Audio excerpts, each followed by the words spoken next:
Hi, this is Amy with Amy McKeon Art. Thanks for joining me on my channel today. Today we are going to be doing an angel wing pour. I'm using a split cup from Tracy Reed Designs. You can find her products over on her Etsy page. My colors today are a custom gray, and this is from my scrapes or my slop paint, whatever you prefer to call it, but I will scrape all my leftover paint, I filter it, and reuse it as a base. I'm also using Amsterdam Permanent Red Violet and Amsterdam Titanium White mixed with their Pearl White. I did a test of this using just the Pearl White and it did not hold well. It dispersed, and because it's transparent, it did not give us these crisp lines. So in my split cup there, I have mixed the Permanent Red Violet and the white mix in the outer portions of the cup.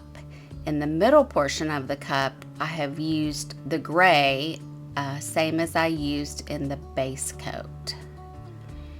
So as you can see, it's pouring out beautifully. We're getting nice, feathery, wispy looking wings. So you can see I'm removing a cup from one side of my painting. When you're doing an angel wing pour, you elevate one side of your canvas, and that's how you get that downward flow of your wing.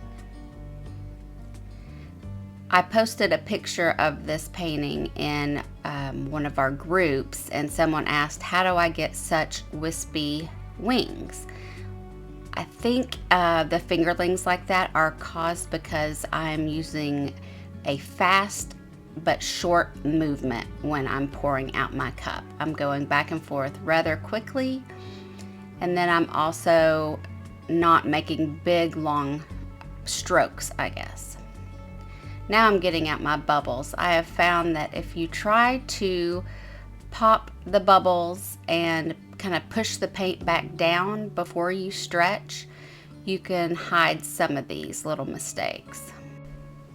I guess mistakes actually isn't the right word for it, but hide some of these unwanted embellishments.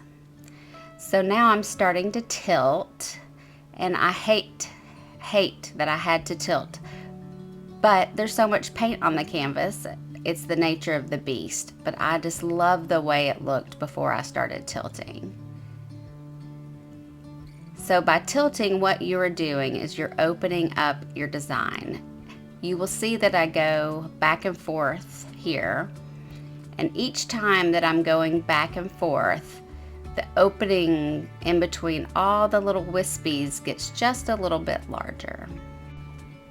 I did this painting as a challenge with Nate Bright of Nate Bright Art. He challenged us to either do an angel wing pour or a waterfall pour, and I started with the waterfall, ended up doing this one, and I just loved the results. In hindsight, oh, you can see where we're really starting to lose the shape. In hindsight, I think I could have maybe scraped some of the gray off and then went in with a little bit of it right there at the edges of the pink to try to save the shape. But hindsight's 20/20, and I did not do that. This pauses me contemplating my next move. I'm afraid to ruin it. If you look close there, you can see some of my little bubbles that have popped up. The little white freckles, and sometimes you just can't do anything about it. I do mix my paint several days ahead of time, and I let it sit because I do not want any bubbles, but they happen.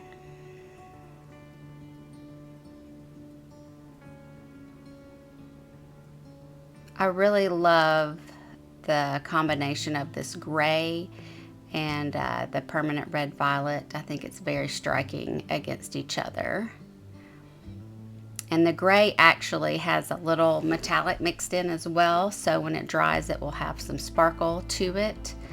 And that comes from just being a base paint of many other paintings that I've done and scraped and saved it.